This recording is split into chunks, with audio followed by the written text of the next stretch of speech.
பாஜகவோட மேலிட பொறுப்பாளர் அவர்கள் தமிழ்நாடு வருகை தந்திருக்கிறாரு. மீண்டும் ஓபிஎஸ் அவர்களை பற்றி அவர் கட்சி நிர்வாகிகளோட பேசினாரு. அவரை கட்சிக்குள்ளார கொண்டு வரதா ஒரு விவாதம் நடந்ததா சொல்லப்படுறாங்க. எப்படி பாக்குறீங்க சார்?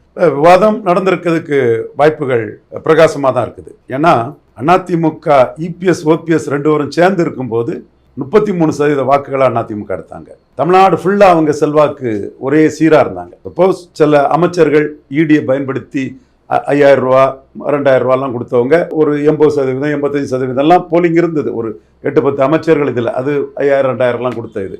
மற்றபடி அந்த கட்சியின் செல்வாக்கு வளையம் தமிழ்நாடு ஃபுல்லாக 214 தொகுதியிலும் ஒரே சீராக அந்த அணிக்கு 40%.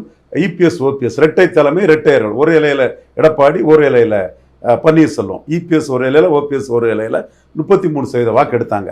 இது கொங்கு மண்டலத்தில் வேலுமணிக்கு மிக நன்றாகவே தெரியும். பாஜகவுக்கு நெருக்கமான மோடியை எடப்பாடியை விட வேலுமணிக்கு ஒரு முக்கியத்துவம் கொடுத்து ஒரு நம்ம ஆளுங்கிற மாதிரி பேசக்கூடிய வேலுமணிக்கு மிக நன்றாகவே தெரியும். ஜெயலலிதாவோட விசுவாசி ஓபிஎஸும் இதில் இருக்கிறாருங்கிற ஒரு நம்பிக்கையும் எண்ண ஓட்டமும் அந்த கட்சிக்கு கொடுத்தது.